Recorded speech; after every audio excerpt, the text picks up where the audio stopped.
Good morning, dear hearts. We are at lesson 331 now. There is no conflict, for my will is yours. And the Y in yours is capitalized, meaning that it is God's will. Conflict happens when there are opposing wills or opposing views or thoughts or beliefs. Conflict happens when I want to go for Thai food and you want Mexican, and that can be a conflict.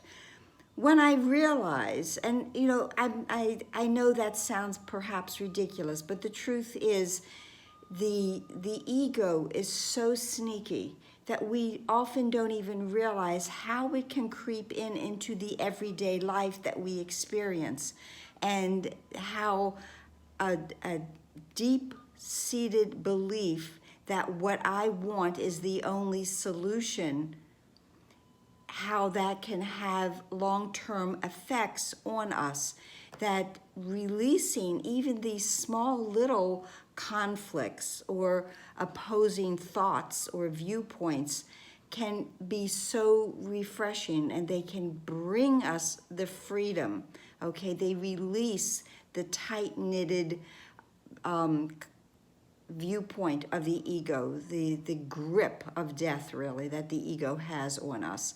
So the realization here is that there is no conflict between my will and God's will. What God wants for me, and this is repetitive. We've been speaking about this, I know, in many ways for days, and will continue to, that my will and God's will are actually the same. God doesn't desire his children, his creations, to have anything other than complete joy and happiness. One of the previous lessons, God's will for me is perfect happiness. And then it follows up with, I share God's will for me. And this again is that because when I share God's will for me, there is no conflict. We are one. We are in unison with what the desired outcome is. Now, this one thought that God's will for me is exactly what I choose to have as well, when we start to really, really imbibe it, embrace it, it will completely start to dismantle the ego's grip that we have, thinking because the ego wants us to think that I am right and no one else is. Go back to the text. Would you prefer to be right or happy? Okay, I would prefer happiness. When I relax and I start to trust that God's will for me is what I want, then what happens is this space opens up, and that, well, the text says, conflict is sleep and peace awakening. Death is illusion, life eternal truth. And there is no opposition to your will, to God's will. There's no opposition to God's will when we awaken from this dream of death that we have been having. And what we realize in our awakening is that there is purpose here for us, and we start to trust what that is.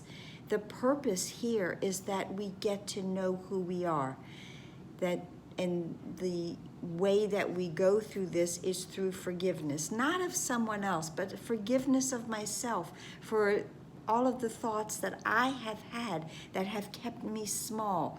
And now I am ready to spread my wings. I am ready to embrace the truth of who I am. I am ready to rejoin really, my will with God's will, and know that we are one. And we do that through forgiveness. We learn who we are. We learn our purpose through forgiveness. There's a line from Shakespeare, and it is perfectly appropriate here: to thine own self be true. I just want to